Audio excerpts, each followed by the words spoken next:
Well, in churches, temples and mosques, they preach about the dangers of sin and the rewards of keeping to the path of righteousness. But not all religious people are good, not all good people are religious.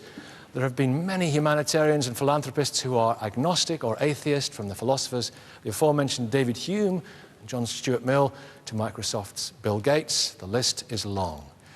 Do we need religion to create a moral society? Dr. Stephen Lowe, do we need... Stephen Law, I do beg your pardon. Do we need religion to create a moral society? That's the question. Yeah, I don't believe so, no. If you look at China, for about 2 millennia, it was a very moral place. Their morality was based on Confucianism, which is a secular, non-religious doctrine. And yet you find more or less the same moral codes. You find the Golden Rule, do as you would be done by, for example. Confucius, that was his message too, not just Jesus. So you find societies that are very moral, that have similar levels of morality to religious societies, such as Europe under Christianity. So it's just a straightforward counterexample to the claim that you can't have a moral society without a religious foundation. So does morality predate religion? I don't know, you'll have to ask a scientist, an evolutionary. I think they both clearly have deep roots in our history, and to some extent it looks as if there's a genetic component perhaps to both of those tendencies that we have to be moral and to lean towards religion. To be pattern seekers, yes. Yeah. Bishop David, do you believe morality comes from God? Yeah. I do, but then I believe in God. So clearly that people who want to live a moral life or create a moral framework can choose to do so without God. What is needed is a framework that human beings flourish, and we know this from our vulnerability as tiny children, with a framework, and that there's some basic understandings of right and wrong, of what is true, what is not true, what is the right way to treat with each other. We've touched on that already. But as we establish week after week, one person's morality is another person's bigotry. And this is a very common problem today, that we start to make it up as we go along. And it's interesting to talk about Confucianism and the Chinese government's present interest in understanding what is the framework that a human being who's now entered into the free market, who's now trying to aspire to their own house, to their own family life, what is the moral framework? And that's why Christianity is booming in China at the moment, for example, because people seek not only just their ordinary physical and safety needs, but they also need spiritual nourishment. And so the roots of much of our morality today are, of course, and we talked about the law courts as well this morning, are rooted in an understanding that we need a framework, and that people connect that up not just with logic and measurable things, but also with the things of the spirit. Stephen? Yeah, I think that what's most important is that we produce good citizens. And the kind of citizen that I would want to hold up as a model would be, say, the kind of citizens who rescued Jews during the Holocaust. Now, research has been done into the backgrounds of those individuals, and it turns out that what really motivated those individuals was not religious belief, in fact. They didn't appear to be much more religious than those that didn't rescue. What marks out the rescuers from the non-rescuers is that they were raised to think and question and think about things from the other points of view. To do the right thing for the right reasons. Yeah, certainly to discuss openly and not just uncritically and passively accept whatever they were told. Now, you can raise children like that within a religious setting. It's not incompatible with religion, but you can also do it outside of a religious setting. And it turns out it doesn't matter very much whether you do it inside religion or outside, as long as you're doing that. That's the most important thing. Do you believe a fear of God is necessary? Not necessarily. I mean, I actually agree with Stephen that you used the word genetic. Maybe there's a genetic component that we believe as Muslims that God has actually created human beings with moral understanding within them. So we know certain things are not right, certain things are wrong. So we do have that moral compass within us that we are born with. But human beings and our rationale, which is wonderful, our intellect is wonderful, but it's fallible. We are, swayed by things around us. And if we look at the way society today has become so consumer-driven and so obsessive about happily wasting the world's resources. And, there was a time when our intellect told us it's perfectly okay for a white person to treat a black person as inferior because a black person is inferior. And that was our intellect, that we can treat a woman... Slavery wasn't a monopoly of white people, though. There's been slavery since time immemorial. The point is about intellect. Yeah, yeah. That the intellect told us it's perfectly acceptable to treat women. Slavery is mentioned in the Quran, it's mentioned in the Bible. It's not just mentioned, it is overtly allowed within these texts. So it's not certainly within the Bible. So, and that's another part of the Old Testament that somehow gets revised so that we can ignore that whilst paying attention to Leviticus 20. The reality is that I'm not suggesting that we don't owe some debt to, especially Abrahamic religions, for disseminating some very general ideas of what I think are basic humanist principles, and making people who perhaps would not otherwise have obeyed them, obey them. But the fact is now, if we're saying, do we need religion now to be a moral society? I think that would suggest that we are somehow regressive creatures, that we are, instead of evolving, we're going backwards. No, we do not need that. We are going backwards. Michael? We are going backwards. Look at society. Look at our youngsters. I would need something more specific. Do you want me to give you specifics here? Yes.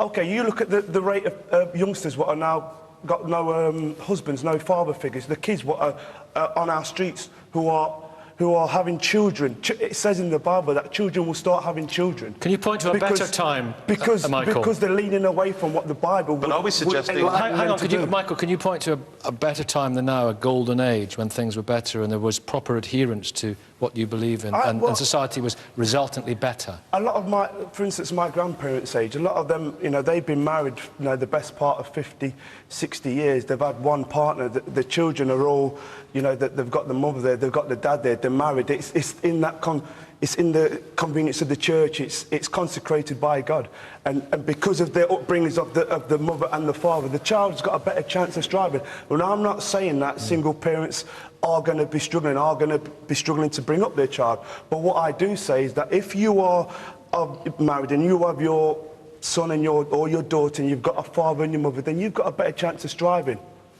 John? I'm not sure that there's any statistics that suggest that Christians are somehow staying married more than atheists, for example, if that's what we're suggesting, or secular people. I don't think that's the case. Yes, of course, some of the things you're saying are true, but the idea that the only variable between the time when every family was together and there were picket fences and moderate wealth for everybody, and this time now of near Armageddon that's being suggested, is just the decline of religion. That it's not. There are so many other factors. Of course they are. But don't you agree that...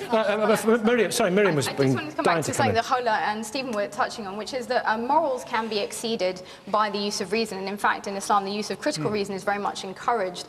The difference is that you've got no way to then ground that within society and the individual. And that's where religion plays a role, because through ritual, it connects the individual to broader society. When you pray, you reconnect with those godly values, which are the universal values of morality. When you fast, you think about poor people. All of these rituals, charity, you think about your connectedness to others. All of these rituals are there to connect you to other people. And all the research suggests that actually, research by Putnam recently, religious institutions, religious organizations are much better at creating civic networks. The Oxford Handbook of Religion recently showed that religious Americans are much better at being civic activists, at voting, at giving to So is that a moral society?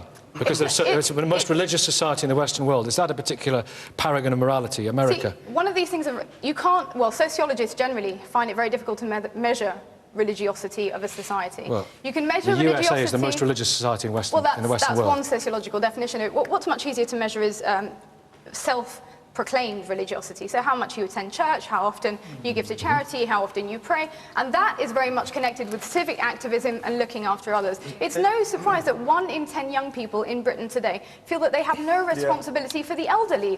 Religious people feel that because they connect there's a lot to respond to in there, and some of it's right. I think it's true that religion... None of it. We'll get to the bits that are not right in a minute. I mean, cut to the chase, Stephen. Yeah. So, religion is actually a very good social adhesive. It's quite good at binding people together into communities, and no one wants to deny that. However, it's also true, for example, that if you run philosophy for children programs in schools, those children are also transformed. They become far more moral, far more interested in interacting with each other. It's the long term so you can build communities using religion, or you can build communities without using religion. The thing about the philosophical approach, let me finish. The thing about the philosophical approach is that everyone is included. You don't have the effect of different religions. As they bind people together, they produce divisions between those communities. That's an assumption you're making. In Islam, we say very much, someone is either your equal in faith or they're your brother in humanity. We don't, those distinctions that you're making don't apply when you get to charity. I'm just going to say, I like what you're saying, but I don't agree with it, actually, because